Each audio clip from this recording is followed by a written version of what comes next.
Bismillahirrahmanirrahim. Alhamdulillahi rabbil alamin. Wa bihi nasta'in ala umuri dunya waddin. Wassalatu wassalam al-atamanil an ala habibina wa qudwatina Muhammad ibn Abdullah wa ala alihi wa sahbihi wa man sara ala nahjihi wahtada bihadihi wastanna bisunnati ila yaumiddin. Amma ba'du. Yang dihormati moderator dan dimuliakan semua pihak pengurusan Global Ihsan, muslimin dan muslimat, para pencinta ilmu sekalian. Assalamualaikum warahmatullahi wabarakatuh. Alhamdulillah, syukur kita pada Allah Azza wa Jalla pada hari ini 6 hari bulan Ogos 2026 bersamaan dengan 22 Safar 1448. Kita teruskan pengajian kita, bicara kita dalam kitab Keindahan Islam. Di mana dalam bab kita masih lagi dalam bab keindahan Islam dalam perkara-perkara yang dilarang. Kenapa Islam larang perkara-perkara ini? Contohnya kita mula dengan larangan sihir, larangan arak, larangan zina, pergaulan bebas, dan pada siri yang lepas kita dah bincang panjang tentang larangan arak. Untuk kali ini yang ke-8. Larangan yang ke-8 dalam kitab ini banyak lagi bab larangan al-umur al-manhiyat, banyak. Kalau tuan-tuan nak dengar sepenuhnya, ada dalam syarah saya kepada kitab Riyadhus Salihin. Dalam kitab Riyadhus Salihin kita dah syarahkan bab perkara-perkara yang dilarang oleh Allah Azza wa Jalla. Ada lebih kurang 50 siri kuliah. Semua itu perkara dilarang. Demikian juga dalam perkara yang dilarang dalam bab dosa besar. Yang penting kita hanya di sini kita lebih fokus kepada hikmat. Hikmat kenapa ia dilarang. Hikmat kenapa perkara itu dilarang oleh Allah Azza wa Jalla. Maka larangan itulah yang dikatakan di sebalik larangan itu. Setiap benda yang Allah Ta'ala larang, maka itu adalah merupakan satu perkara yang dilarang oleh syarak. Maka para jemaah sekalian, jadi masalah kita sekarang iaitulah tentang bagaimana kita menjiwai, bagaimana kita nak memahami kenapa dia dilarang. Barulah kita faham bahawa Islam itu indah. Sebab dia tak akan buat saja-saja nak larang. Tak. Bahkan ada dua dimensi yang kita kena faham. Yang pertama, bila dia larang pintu ni, maka dibuka pintu lain. Contohnya, perkara yang kita nak bincang hari ini, larangan judi. Berjudi dilarang. Tapi Allah Ta'ala beri peluang yang lain. Kita ada lagi ilmu dia panggil al-musabaqah. Ilmu perlombaan. Di zaman Nabi ada musabaqah, pertandingan kuda yang paling laju sekali. Daripada sini ke sini, daripada Bani Zuraik kepada masjid musalla contohnya. Ada buat. Tapi itu dipanggil permainan yang diharuskan. Tapi kalau judi semata-mata siapa dia laju boleh bertaruh, ini yang dikatakan dilarang. Maka para jemaah sekalian, kita kena fahamlah suasana kita ni bahawa yang dilarang itu ada sebab. Maka kita nak memahami sebab-sebab kenapa dia dilarang, itulah yang menjadi agenda besar di dalam pengajian yang kita baca ini, dalam kitab yang kita baca ini. Alhamdulillah para jemaah sekalian, itulah keindahan Islam apabila kita boleh memahami. Sekarang ni heboh sehari dua ni, iaitulah tentang larangan anjing. Anjing tak boleh bunuh, tapi kalau anjing itu gigit budak, tak ada pula pembela bangun nak bangkit menentang anjing tu. Sekarang ni masalah kita hari ni tak seimbang. Anjing dibela, budak-budak yang mati, yang digigit oleh anjing tu jadi terbiar. Kita mengatakan dalam Islam ni semuanya ada. Anjing kita jaga, tapi menjaga hak manusia itu lebih besar daripada menjaga hak anjing, yang memang pun Islam tidak membenarkan kita bunuh sewenang-wenang. Tetapi dalam Islam ada satu bab dipanggil bab al-kalbul aqur, anjing yang ganas, anjing yang jahat. Itu diizinkan dalam syariat. Jadi jangan tuan-tuan jangan bimbang lah. Tak usah bercakap tentang human right lah, woman right lah, animal right dalam Islam kita semua sudah ada.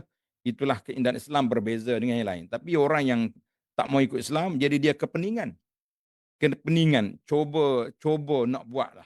Kita kata cuba nak usahakan, maka dia jadi tak baiklah. Sebab dia susah.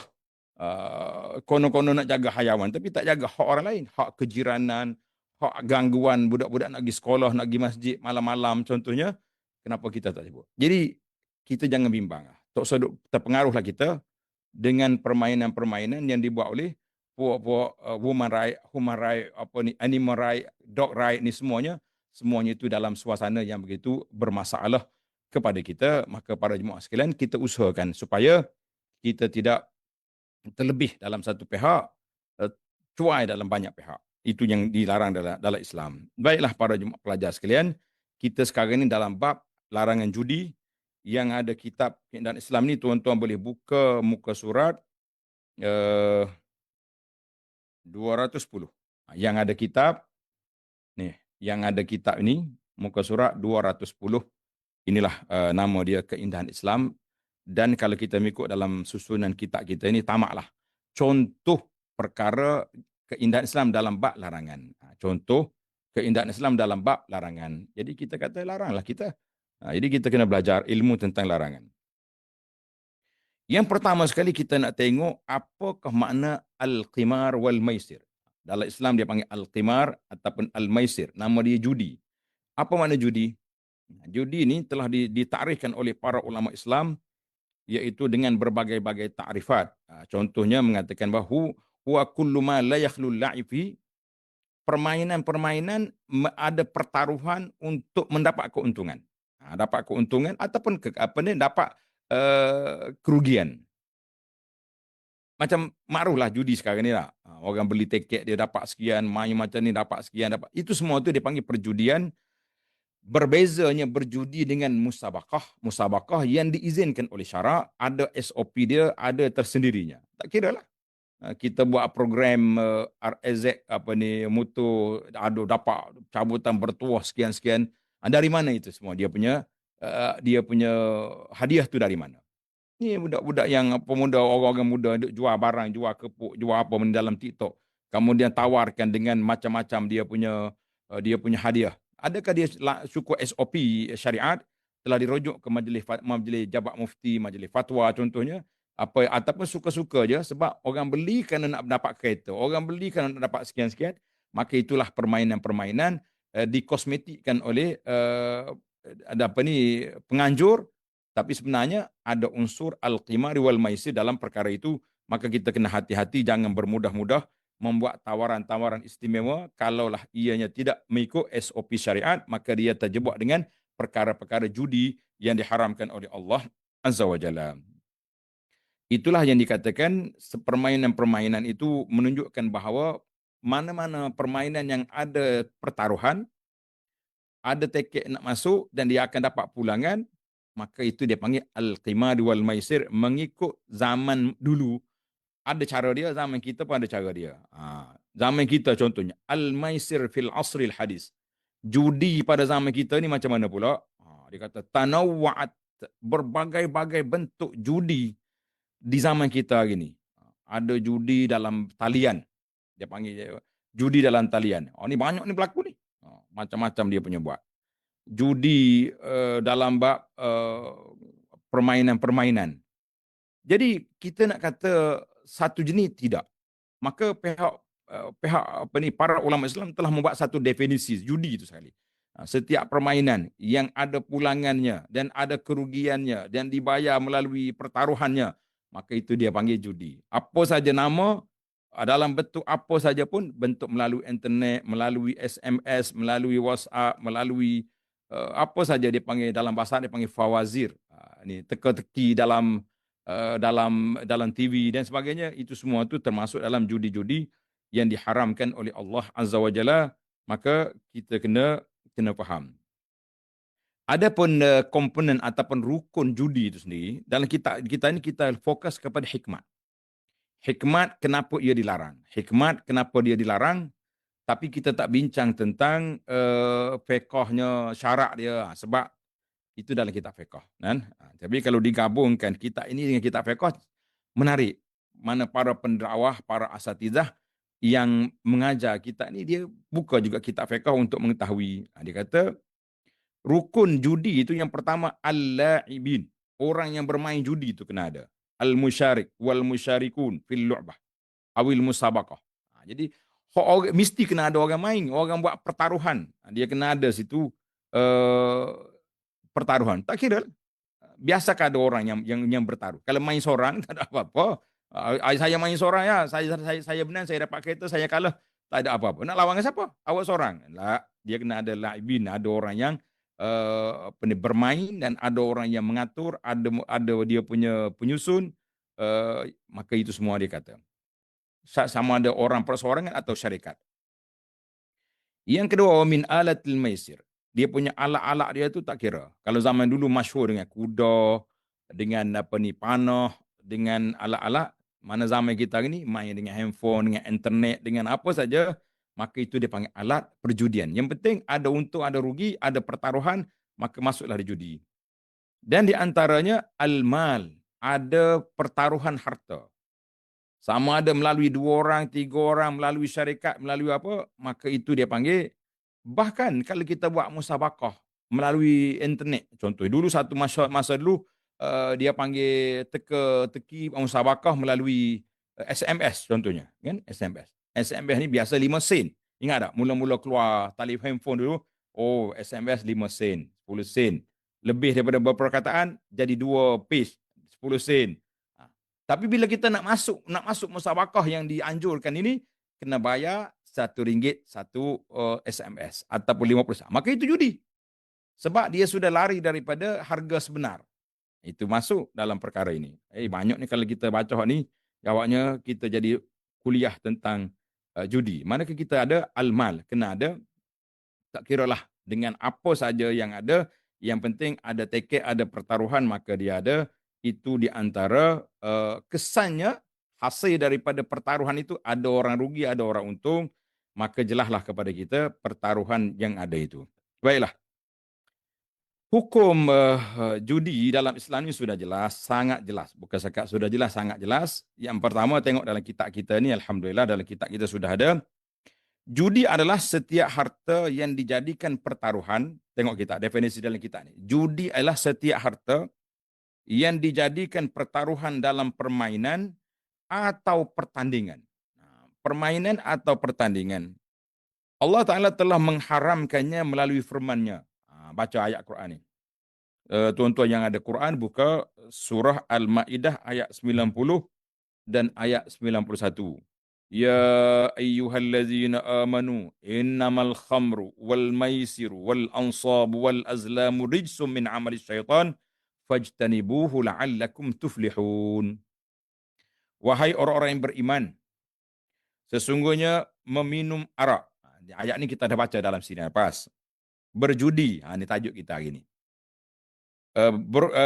Berkorban untuk berhala, mengundi nasib dengan panah adalah perbuatan keji daripada perbuatan syaitan. Risun min amali syaitan. Perbuatan keji daripada perbuatan syaitan.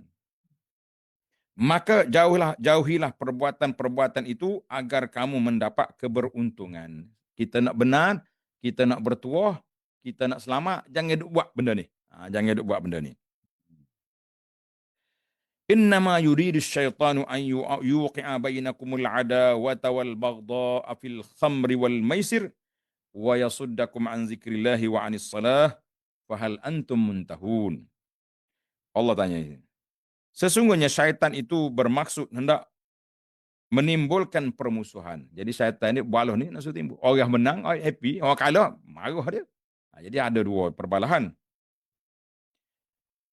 Dan kebencian antara kamu lantaran meminum arak. Orang minum arak pun masalah juga. Sekarang ni pula tambah lagi lepas pada arak, dia panggil dadah pula. Dadah, sabu, apa dia ni. Yang ni kita takut sekarang ni. Macam mana berita yang terkini, seorang pilot boleh bawa berkilo-kilo dia punya arak. Di manakah anjing-anjing yang duk cium dadah tu duk mana? Ini dia duk sibuk dengan anjing, duk kejar budak-budak pergi masjid, pergi sekolah. Itu sibuk apa? Bawa anjing tu gitu mudadah tu lebih manfaat lah daripada duduk kacau orang di tengah jalan. Itu tak apa. Anjing seperti itu dibenarkan oleh syarak. Anjing jaga hayawan, jaga kebun dibenarkan. Jadi jangan lebih-lebih. Jadi lantaran minum arak dan berjudi, berjudi ni tajuk kita. Dan menghalangi kamu daripada mengingati Allah. Orang judi, orang minum arak, mabuk tak ingat Tuhan dah. Orang mabuk judi pun sama juga.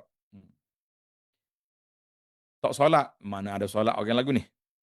Maka berhentilah kamu daripada mengerjakan pekerjaan itu. Surah Al-Ma'idah ayat 90 dan 91. Jadi itu di antara perkara yang kita kena sedar, yang kita kena ingat bahawa judi ini satu perkara perbuatan buruk yang sangat buruk, yang sangat berat dia punya keadaannya, yang perlu kita tangani dengan betul, dengan cara yang benar. Jadi para ulama Islam telah berbahas tentang hukum judi. Saya ambil mukadimah sikit lah. Lepas tu kita masuk dalam kitab kita ni tentang hikmat di sebalik larangan itu. Qala al-Imam Az-Zahabi rahimahullah dalam kitabnya Al-Kabair. Tuan-tuan beli ya, kitab Al-Kabair. Tak tahulah, saya nak fikir juga. Mungkin khatam kitab ni kita boleh baca pula kitab Al-Kabair, kitab dosa besar. Kitab dosa besar yang disusun oleh Al-Imam Al-Hafiz Az-Zahabi rahimahullah. Dia kata Al-Kabiratul Ishrun, dosa besar yang ke-20, Al-Qimar. Mana dalil dia? Ayat yang kita baca tadi. Allahu Akbar. Jadi macam-macam jenis zaman dulu. Main catur, main nazi, syatranj. Macam-macam nama. Yang penting kita tak nak masuk dalam perkara itu. Kata Ibnu Hajar Al-Haytami, Al-Makki dalam kitab dia, Az-Zawajir an Iqtirafil Kabair. Satu larangan keras daripada menghampiri dosa besar. Nama kitab dia. Dosa besar yang ke-443, Al-Qimar. Judi. Jadi ini semua dalil-dalil yang jelas kepada kita bahawa judi ini termasuk dalam perkara makan harta manusia dengan batil. Makan harta manusia dengan batil, insya-Allah kita tengok dalam kitab kita ni ada masa lagi kita akan tambah lagi tentang apakah kemudaratan judi dari sudut agamanya, kemudaratan judi dari sudut kemasyarakatan dan juga dari sudut keuangan. Ini yang penting, yang patut kita kena besarkan dalam isu yang sebegini bahaya melanda masyarakat. Ingat baiklah. Maka kita pergi kepada kesan buruk judi. Dalam kitab kita ni ringkas je, dia bawa kepada kita ada 5, 6, 7. 7 kesan buruk. Jadi kita coba baca yang kitab dulu. Lepas tu saya pergi pada tambahan kalau ada masa lagi. Yang pertama, menghalang daripada mengingati Allah Azza wa Jalla sebagaimana ayat kita sebut tadi. Wa yasuddakum an zikrillahi wa anis salah. Mana orang berjudi nak ingat ke Tuhan? Kalau dia ingat ke Tuhan, dia tak berjudilah pula. Sebab orang yang buat dosa besar ni, sebagai hadis yang kita dah baca dalam siri yang lepas, pelaku-pelaku dosa besar ni, zina, benda-benda yang berat ini, Nabi sebut, la yazni zani, hina yazni wa huwa mu'min. Tidak berzina, tidak minum arak. Orang yang minum arak itu, kalau betul-betul ketika dia nak buat itu, dia sedang beriman. Iman dia masih kuat, dia tak akan buat. Tapi kalau iman dia sudah lemah, iman dia sudah lusuh, iman dia sudah, orang panggil sudah lembek, ketika itu mereka akan terjebak dengan dosa besar. Maka, di antara perkara yang beratnya, menghalang manusia daripada mengingati Allah, dan juga daripada solat, seperti ayat yang kita baca di ayat tadi. Ini kerana, seseorang yang berjudi mempertaruh wangnya dan bermain atas wang pertaruhan itu. Jadi itu dia panggil, dalam bahasa dia panggil ya nasib. Orang panggil atas nasib lah. Orang berjudi ni lebih kepada atas nasib. Nasib dianya kalau dia kebetulan dia beli tiket tu, dia tikar judi tu jadi, maka boleh duit lah dia hari tu, maka sukalah dia. Sebab apa? Sebab dia dapat yang dia nak. Tapi kalau kebetulan yang dia tikam tu tak kena, berapa ramai orang. Tapi dia kadang-kadang syaitan dia buat hampir nak kena, dekat dengan nak kena. Ketika itu, tambah lagi, 1,000 lagi, 10,000 lagi. Akhir kali tinggal kosong, dia pun balik tinggal luar dalam je. Yang lain semua telah digadaikan. Sebab apa? Sebab dia telah berjudi Konon-kononnya waktu dia judi itu dekat je dengan nak sampai masa, dekat je dengan waktu dia nak dapat kemenangan, maka dia pun berjudi. Maka di situlah kita mengatakan para jemaah sekalian, sangat berbahayanya judi ini. Sebab apa berbahaya? Sebab dia akan lara, dia akan terkejar-kejar, seolah-olah macam dia tu hampir-hampir nak mendapat kemenangan, hampir nak menang. Tiba-tiba habis dah duit dia, pergi berhutang lagi, pergi gadai sana sini. Akhir sekali, apa yang tinggal kepada dia, tak tinggal apa. Apa yang tinggal, tak ada apa. Muflis, kata orang. Tergadai harta benda, dan hidup dalam kehinaan, hutang sana sini, itulah manusia yang rugi. Sama ada dia akan rugi ataupun menang, dua-dua tu berdosa belaka. Kalau rugi, maknanya dia dua kali rugi. Khasirad dunia wal akhirah. Rugi dunia sebab dia kalah. Rugi akhirat sebab dia buat dosa besar. Dua kali rugi. Hati dan fikiran terus hati dan fikiran serta perasaannya akan sibuk dengan keputusan akhir permainan yang mungkin akan berpanjangan dan menyebabkannya meninggalkan solat demi solat tak berhenti-henti. Kita duk fikir ke judi dengan duit orang kaya ni. Ni anak-anak muda ni. Na'udzubillah lah, kita minta berlindung Allah Ta'ala. Allah Ta'ala lindungilah kita dan keluarga kita. Anak-anak duk main game ni. Terlupa nak tidur. Ui, mula pukul 12 malam. Satu demi satu game dah nak menang, dah nak menang, dah nak menang. Akhir kali subuh. Dekat nak subuh biasanya menang. Ketika itulah dia tak tidur. Dia pun tidur dekat nak subuh. Solat subuh entah ke mana. Bukan sekat subuh gajah wala dinasur. Habis subuh habis subuh dia kehilangan. Kita kata besarnya dosa awak dalam perkara yang membuat ni satu benda yang cukup berbahaya. Rugi besar kita. Jangan duduk main-main. Jadi mana satu waktu. Akhir kali ada pelajar yang duduk pergi tak pergi kelas pagi esok. Orang yang bekerja tak pergi jabat pagi esok. Sebab apa? Sebab dia sudah kehilangan tenaga, tak tidur satu malam, duduk main game. Jadi ayat-ayat ini, walaupun ayat ini pergi kepada judi, pergi kepada arak, pergi kepada tilik nasib, tapi terpakai kepada anak-anak muda sekarang yang duk kejar game dengan gila dengan benda ni, habis waktu, habis masa, tak tidur, tak pergi kerja, akhir kali kerja pun kena buang, apa yang dia ada, duk main game, itu je yang dia dapat. Tak ada faedah langsung. Ini ingat baik-baik. Jadi orang ketagih judi ke, ketagih harak ke, ketagih main game ke, semuanya membinasakan diri. Jadi apa nak buat kita sekarang? Dulu kalau anak-anak keluar rumah, ibu risau. Sekarang ni kalau anak-anak dalam rumah, lagi risau pula. Tak berkeluar ke masjid, tak keluar ke surau, tak pergi bekerja, tak berkawan dengan orang, lagi berat. Jadi kita katakan semua benda kecanduan ini, candu, mabuk di game, mabuk arak, mabuk dadah, mabuk ni, semua ni mengundang bala yang akan merusakkan kehidupan seorang.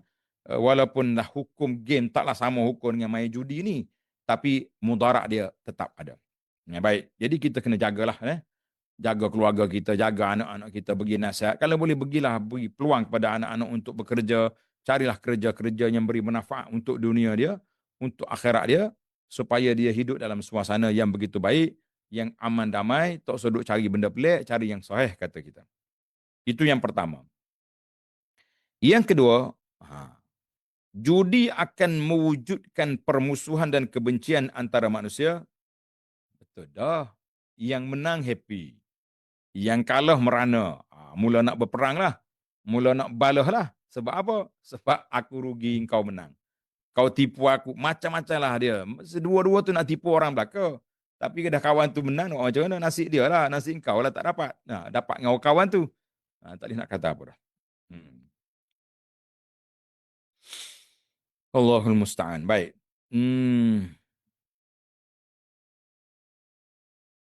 Akan menimbulkan permusuhan dan kebencian di antara manusia kerana seorang yang bermain judi telah menyerahkan wangnya dalam permainan tersebut. Habislah. Kadang-kadang harta dia.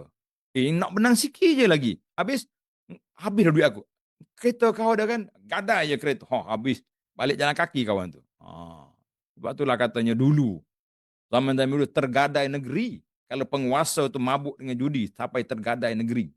Macam-macam lah cerita Kalau kita bacalah sejarah zaman-zaman dulu, pemerintah zaman dulu kan. Itu bahaya cukup. Jika dia kerugian, dia akan merasa dengki terhadap pemenang dan akan memusuhinya. Kalau dia menang, itulah kita dia. Kemungkinan dia akan menyerangnya. Mungkin akan membunuhnya. Sama ada secara berhadapan ataupun saja sembunyi-sembunyi. Dia tu jahat lah, dia tipu lah, main judi. Kalau habis duit aku muflis, ni ya duit aku tinggal sikit lagi. Hang kau ambil lah, pergi pukul dia ke, mungkin sampai mereka pergi bunuh dia ke. Nah, pandai-pandai mu lah, yang penting aku tak nak tengok dah dia tu. Permusuhan. Allah Ta'ala sebut, yuqi'u bainakumul adawata wal baghdha fil khamri wal maisir. Allah Ta'ala nyata dah, jelas dah. Bahawa tu syaitan akan cocok kamu. Syaitan akan lagakan kamu. Akan letakkan permusuhan di antara kamu. Dengan sebab arak dan dengan sebab judi. Allahul Musta'an. Kemudian dia akan menyerangnya atau membunuhnya sama ada secara berhadapan atau secara sembunyi-sembunyi. Tak kira lah. Mungkin dia cari pembunuh upahan ke. Dia upah orang bunuh. Boleh jadi. Apabila dia berfikir kembali, dia akan mendapati bahawa dia telah banyak mengeluarkan wang dalam satu-satu permainan dan tidak memperoleh apa-apa kecuali kehilangan wang itu. Tak ada apa. Habis dah kata aku. Baru dia sedar. Ini menyebabkan bertambah dengki dan dendamnya terhadap pemenang dalam permainan itu. Jadi dia makin dengki, makin sakit hati lah dia. Sebab dia kalah kawan itu menang. Ada wak apa dia? Kita kata itu rugi besar. Itu dia kira rugi besar pada jemaah sekalian. Jangan duk kita bermudah-mudah dalam masalah yang dilarang oleh Allah Subhanahu Wa Taala. Pasal itulah ana bagi tahu di mukadimah kita tadi, tidak ada apa yang dilarang oleh Allah kecuali di sana adanya kelebihan, ada faedah. Allah Taala yang Maha berkuasa, yang Maha bijaksana. Dia tahu kehendak kita. Dia tahu keadaan kita. Allah yang menetapkan. Perkara ini molek, tak molek. Haram ke halal. Jadi tiba-tiba kita rasa kita lebih cerdik pada Tuhan. Tak mungkin perkara itu terjadi. Wal'iyazbillah. Yang ketiga. Mudarat, kesan buruk judi yang ketiga. Judi juga meruntuhkan keluarga yang aman bahagia. Banyak ni. Orang baik-baik dulu. Terjebak dengan judi, akhir sekali lari dia. Balah dengan bini. Curi barang bini pergi gadai. Menjatuhkan pemilik-pemilik harta yang banyak kepada kefakiran. Dulu kaya dia ni miskin, muflis sekarang. Sebab apa? Judi. Bahkan kepada meminta-minta dan memohon simpati orang. Dia tu kaya dulu. Main judi habis duit kosong. Tak ada apa. Ada orang kata sekarang ni tak judi pun macam judi juga. Apa dia? Ini scammer ni. Orang minta maaf lah sahabat-sahabat. Orang yang mudah terperangkap dengan scammer ni orang yang tamak. Orang yang mudah terperangkap dengan scammer ni orang yang tamak biasanya. Mana ada orang bagi sedekah barang sekarang? Saya dengar seorang makcik ni mari mengadu. Dia kata dia gelang dia habis dah. Harga gelang dia 3,000 lebih. Gelang tangan dia. Ada orang mari kata makcik terpilih untuk dapat tanah di kampung dia ni. Tanah ni harga dia mahal ni. Ratus ribu kalau kita jual. Tapi makcik, kita punya proses tu nak juga 3-4 ribu. Proses nak tukar nama ni, nak pecah tanah geran ni. Percaya dia. Duit tak ada makcik, mana ada. Tu gelang besar kat lengan tu gelang. Tu buat apa? Gelang tu 3,000, 4,000. Tapi kalau boleh tanah ni 400 ribu. Kata orang Kelantan, luruk lengan. Wis lalu. Habis, tak ada apa. Mari jumpa ustaz pula. Mari jumpa ustaz. Mari jumpa apa? Patut belum beri tu, mari tanya dulu. Lapor ustaz. Ni ada orang mari ni. Telefon ke penghulu kampung dah. Penghulu, ni mari tengok orang ni. Nak bagi tanah dengan saya ni, tapi kena ambil gelang saya dulu. Mari tengok. Telefon ke anak saya. Rahsia. Makcik yang terpilih. Tengok. Ini permainan-permainan yang merusakkan belaka ni. Biasanya orang judi ni orang tamak. Orang yang kena tipu dengan geng-geng scammer ni sama juga tamak. Tak logik orang nak bagi rawat harta. Dia pun miskin perdana. Saya ingat benda ni macam-macam kes lah kita tengok ni. Bomoh-bomoh yang menarik duit ni. Dia panggil penarik duit. Bayar sekian, dia bomocnya keluar duit. Kalau dia tu boleh betul-betul boleh tarik duit, kenapa dia nak bagi awak? Dia lah kaya.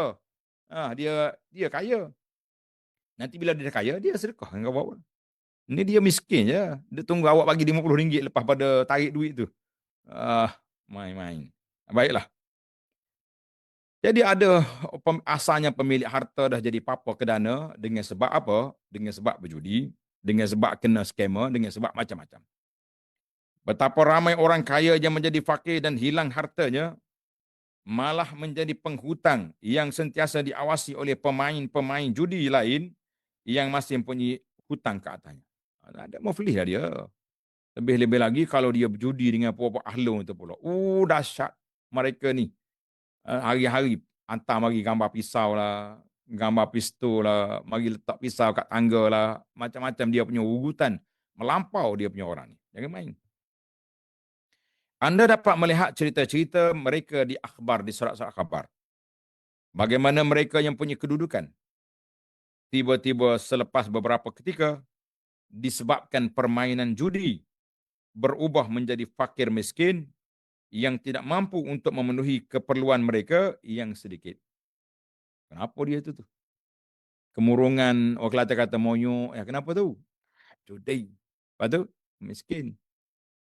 Sekarang ni pula, lain pula. Kenapa dia tu? Kena tipu. Scammer.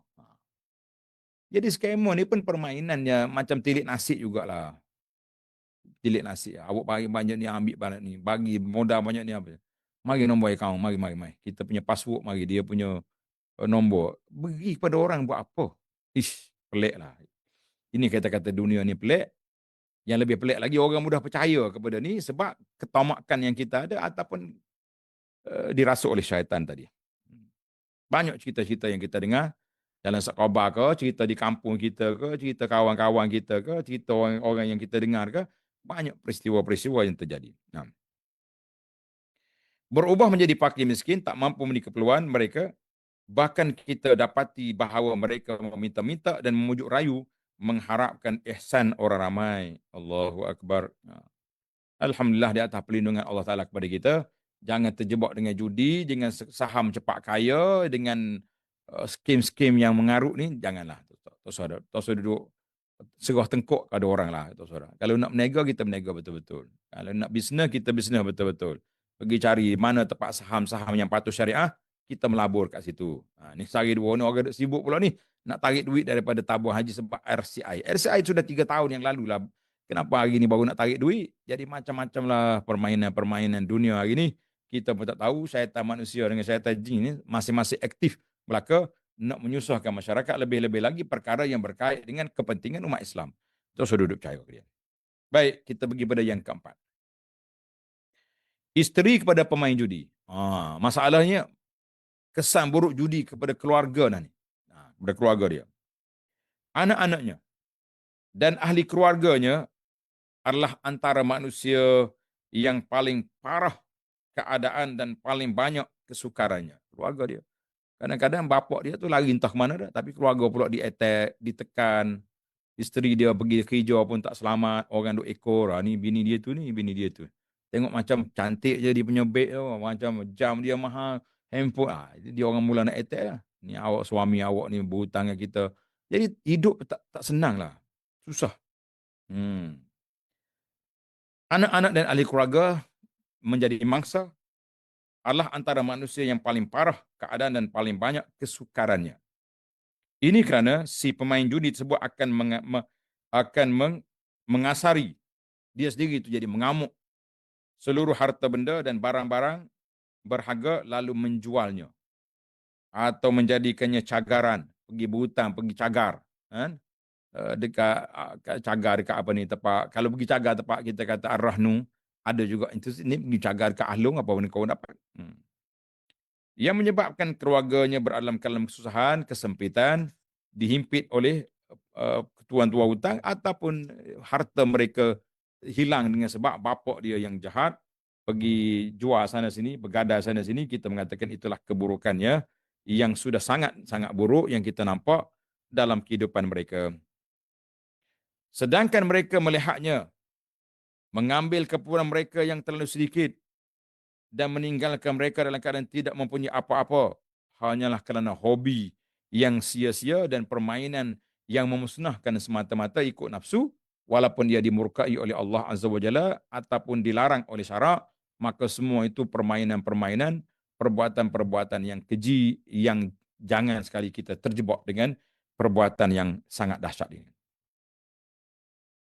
Yang kelima, pemain judi itu sendiri akan mendapat tekanan darah tinggi, stres, depression, akan ditimpa oleh kekejangan hati dan otot-otot dengan sebab berjaga malam dan menahan diri dengan sarafnya yang tertekan. Stres lah, orang panggil stres sekarang ni. Depression, tekanan jiwa.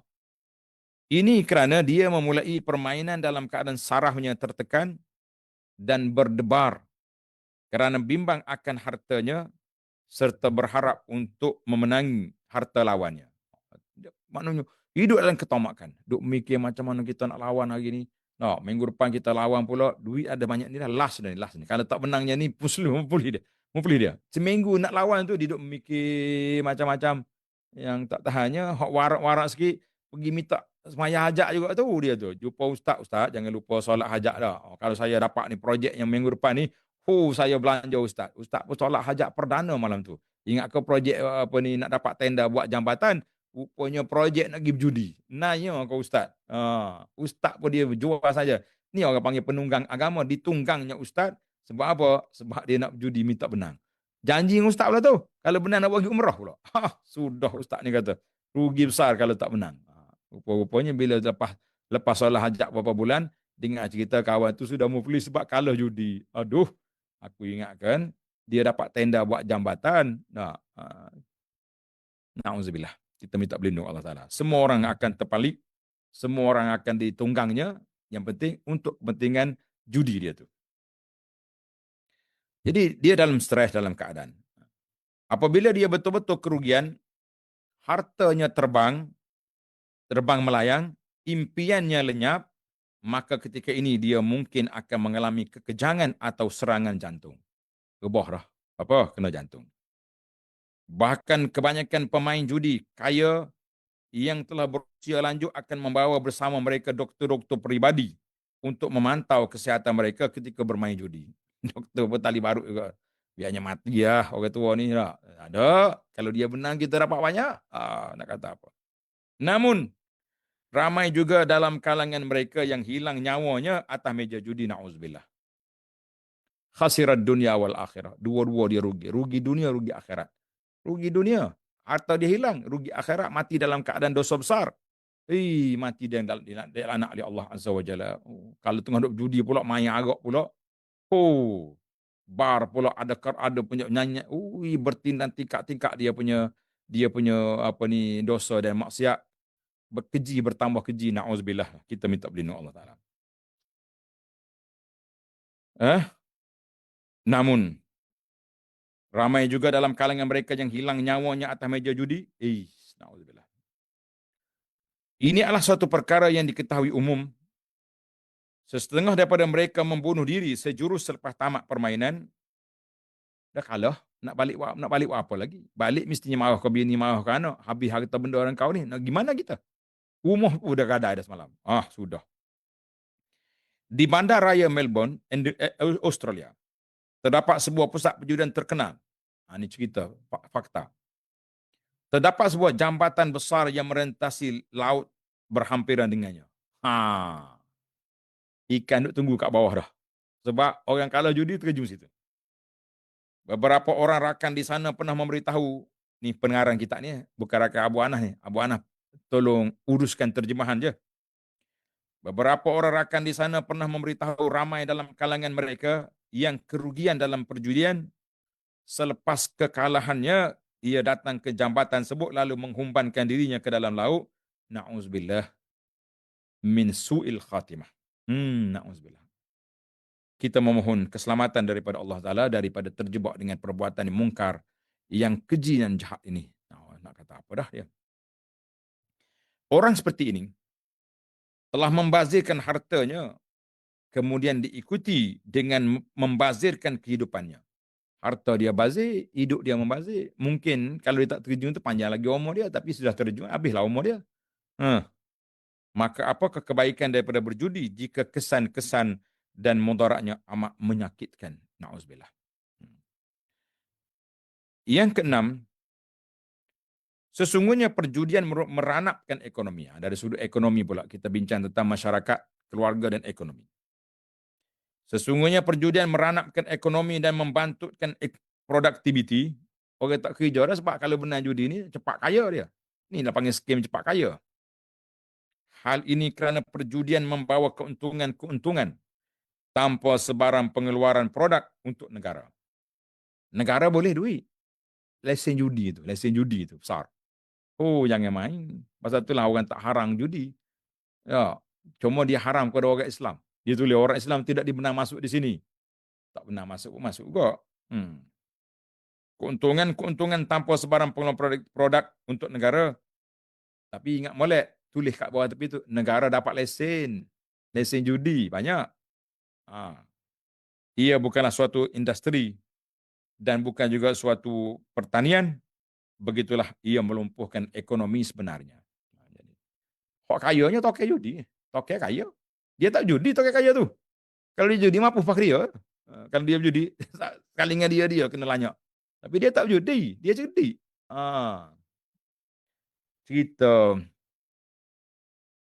sahabat saya duduk di KL. Mari Syekh Harak. Syekh Harak ni mari. Yang penting mari daripada Tanah Haram lah. Mekah ke Madinah ke. Bila dia mari, dia nak pergi melawak lah. Nak pergi melawak apa ni, atas bukit tu. Bukit sebesar bukit judi tu. Bukan semua judi, bukit tu ada tempat mainan, tempat apa. Jadi sahabat ni bawa naik kereta, naik bukit. Oh, cantik. Oh, Masya Allah, jamil. Harapkan dia tengok pemandangan kita sama. Kita bukit cantik, tapi kosong. Ada babon yang tepi jalan tu. Ingat tak tuan-tuan yang pergi ke Taif tu? Babon ada. Babon punggung merah tu duduk main tepi jalan. Mana ada batu. Tengok. Oh, Masya Allah, jamil. Sampai di atas, dia bawa lah pergi tempat nak rehat, istirahat lah, minum air. Tengah duduk buah-buah tu, tengah duduk makan. Sahabat ni pun tunjuk tu. Yang bulak tu, merah tu. Tu tempat akbaru markazil qimar. Pusat judi yang paling besar di rantau ini. Astaghfirullahalazim. La haula wala quwata illa billah. Syekh kita ni tengok orang yang jiwanya murni. Dia tahu sempat ni tempat orang berjudi, tempat orang buat benda yang tak nak oleh Allah Ta'ala. Ada bar, ada disco. Dia angkat beg dia. Hayya. Nanzil. Sekarang kita mau turun daripada bukit ini. Masya Allah. Kawan kata, baru ya duduk, minum air pun tak ada habis lagi, silap pergi cerita dengan Tok Syekh. Kita nak cerita ke dia, ya tempat ni ada ni. Yang kita duduk ni bukan tempat judi, tempat budak-budak mainan. Tempat orang panggil budak-budak main lah. Tempat. Tak mau dia, tak mau. Nanzil sekarang, al-an. Sekarang. Ambil kereta, turun sekarang. Aku tak mau. Masya Allah Tok Syekh. Takut dia bila mari tempat. Tapi orang yang sudah kemabukkan judi, mana takut? Happy je dia duduk tempat tu. Jadi kita jangan main-main lah. Baik, kita tak habis kita. Cerita menarik tapi masa pula laju. Allahu Akbar. Yang ketujuh, akibat ketagihan terhadap perjudian, maka seorang pemain judi tidak akan meninggalkan permainan ini sehingga dia kerugian seluruh harta dia. Apa kedana kata orang, muflis. Tak tinggal apa dia. Andai kata hari ini dia mendapat untung, maka esoknya pasti dia akan rugi. Mungkin dia menang hari ini. Dapat 500,000. Besok saya nak dapat 1 juta pula. Pergi pula. 500 malam pun habis. Ni main. Setengah negara Eropah seperti Denmark telah menyediakan hospital pemulihan khas bagi merawat ketagihan judi. Kuat sangat pun. Kita memohon keselamatan daripada Allah Azza wa Jalla. Perkara-perkara keji dan haram yang telah disebutkan tadi adalah sebahagian daripada kebinasaan dan implikasinya kesan buruk terhadap judi kepada masyarakat Islam ke masyarakat kafir ke, buruk belaka dia punya kesan. Tak kira kafir Islam, buruk benar. Maka nyatalah kepada kita akan keindahan agama ini dan juga kesempurnaannya dalam pengharaman perkara-perkara keji tersebut. Pengharaman tersebut adalah sebagai rahmat dari Allah kepada umat manusia, merealisasikan kesejahteraan mereka di dunia dan untuk melayakkan mereka mencapai kebahagiaan yang sempurna dan berpanjangan di akhirat. Allahu Akbar. Sesungguhnya semua perkara yang dilarang dalam Islam adalah kerana keburukan, kerosakan, dan kemudaratan. Keadaan tidak mengizin untuk kita menyebut keseluruhannya secara terperinci, tapi sedikit yang telah diterangkan tadi adalah mencukupi bagi mereka yang berakal dan mahu memahami. Itu dalam kitab kita ni. Tamatlah orang panggil perbincangan dalam kitab ini.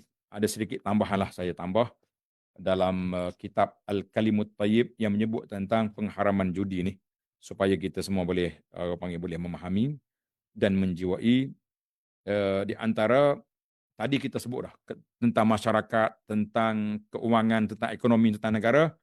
Di sini ad-dararul maisir ad-diniyah. Beberapa kerusakan judi dalam sudut agama. Yang pertama, inna fil maisiri isman kabir. Tanda. Dosa besar. Judi ini dosa besar. Yang kedua, tulis. Yang kedua, innal maisir qarinus syirki wa syurbil khamr. Allah Ta'ala letak sekali ni. Tak sekali dalam ayat tadi. Syirik, minum arak, judi, tilik nasib, ini semua tu dipanggil perkara-perkara yang berbahaya kepada agama kita.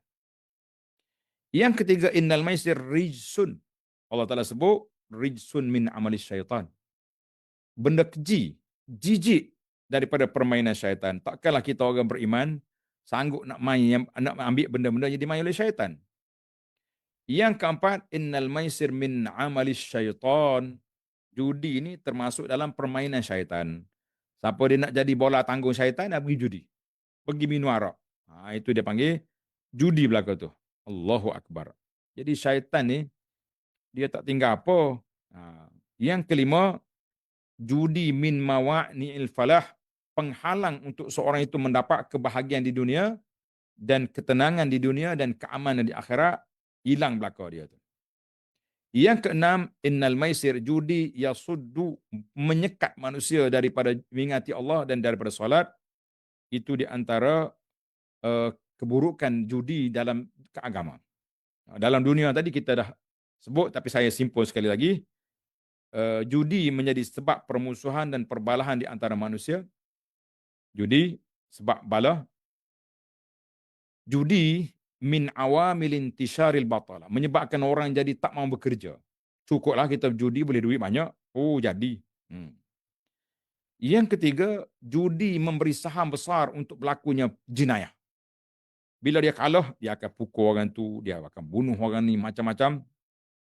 Yang keempat, judi makan harta orang tanpa hak. Aklu amwalin nasi bil batil. Makan harta orang dengan cara batil, dengan cara tak betul. Itu di antara orang panggil keburukan-keburukan judi, tambahan sikit daripada 7 perkara yang telah dapat dalam kitab kita ni. Alhamdulillah. Nasihat akhir saya kepada peniaga-peniaga. Kita kadang-kadang nampak judi itu besar atas bukit dekat dengan genting. Judi. Nombor ekor, sport toto dan apa-apa lagi lah. Masalahnya kalau ada kerajaan negeri yang cuba nak sekat, nak halang, dia pergi dakwa di mahkamah tu. Mahkamah sibir, mahkamah peninggalan orang putih, menang dia. Kerajaan tak boleh sekat. Alhamdulillah di Kelantan ni, sebab tahun almarhum Tuan Guru Nik Abdul Aziz tahun 90 dapat negeri ni, dia hapuskan premis judi. Jadi nak judi macam mana tak ada tempat. Jadi orang judi juga atas talian, atas apa, itu dia panggil kadang-kadang di luar kawalan. Tapi mudah-mudahannya peristiwa-peristiwa judi secara terang-terangan, secara resmi ni tidak ada. Cuma kerajaan akan kerugian dunia. Apa dia? Lesen judi. Lesen judi duduk di kerajaan besar. Di bawah kementerian yang tertentu. Jadi kita kata mereka yang rugi. Cuma nasihat saya kepada peniaga-peniaga kedai-kedai runcit yang dekat-dekat kampung kita ni lah. Kadang-kadang ni ada permainan ni. Ingat tak? Kalau kita pergi di depan kedai pasar ni, depan kedai dia tu, dia akan ada mesin. Dia letak bola dalam tu. Ada buah bola, ada mainan. Masuk duit RM1, kita pusing. Trek. Jatuh bola. Kadang-kadang pusing, tak jatuh apa-apa. Judi lah tu. Saya pernah tegur penjual berniaga kata ini mesin judi ni. Judi secara kecil-kecilan, RM1, RM2. Dia kata jabat agama tak tegur pun. Kita kata orang kala saya kalau ustaz dah tegur. Insah je lah. Ni celak mata balik. Jabat agama tak tegur. Awak je kecelupang mulut. Macam-macam manusia ni. Nah, kalau kita di kampung dia panggil menikam. Ingat tak menikam? Menikam ni dia ada macam kerepuk gitu. Satu papan. Gantung kat papan tu. Mungkin harga 20 sen apa sen. Bila kita beli, lepas tu kita buka dalam tu kita dapat belon, dapat apa. Menikam ni termasuk dalam mainan judi tapi kecil-kecilan. Maka nasihat kita lah kepada penjual-penjual, kalaulah tak ada akta kerajaan boleh sekat, tak ada pelesenan judi yang mari rampas awak punya kedai, tapi awak ada dhamir qalbul mukmin ada di pada kita. Hati orang ni ada. Dah orang kata di benda tak ada unsur judi, tak sudah jual lah, tak sesak, tak miskin awak. Tapi jual pun tak kaya kok. Tapi begitulah penjual-penjual ni tak kira dia. Nah, sebab itulah saya tengok penjual-penjual depan pagar sekolah. Dalam sekolah bukan main ketak kawalan. Makan ni tak pernah masuk, ini tak pernah masuk, ini tak pernah masuk. Di depan pagar sekolah semua halal bakal yang diharamkan dalam pagar sekolah. Nak makan sosis boleh, nak makan hotdog boleh, nak makan burger boleh, nak beli menikam boleh, apa saja yang diharam, air gas pun boleh. Kita kata ittaqullaha fi abna'il muslimin. Penjual-penjual takutlah kepada Allah Taala, jangan rusakkan anak-anak orang Islam. Nah, jadi dengan sebab kita nak untung sedikit, kita sanggup rusakkan anak orang Islam. Dengan sebab itu, kita kata jangan para jemaah sekalian, tolonglah selamatkan keluarga orang, selamatkan anak orang, walaupun bukan anak kita, tapi kita kena selamatkan mereka daripada perkara-perkara yang merusakkan itu. Itulah nasihat kita.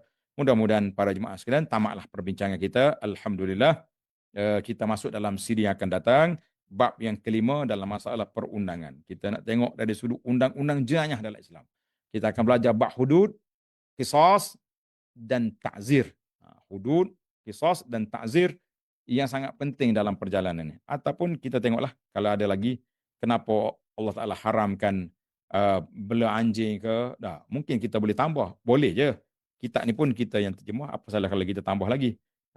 Ingatkan saya tentang tajuk-tajuk yang menarik untuk dikongsikan kepada para jemaah sekalian, insya-Allah. Tamatlah perbincangan kita. Subhanakallahumma wa bihamdika asyhadu an la ilaha illa anta astaghfiruka wa atubu ilaik. Wa sallallahu ala nabiyyina Muhammad wa ala alihi wa sahbihi ajma'in. Walhamdulillahi rabbil alamin. Wassalamu alaikum warahmatullahi wabarakatuh.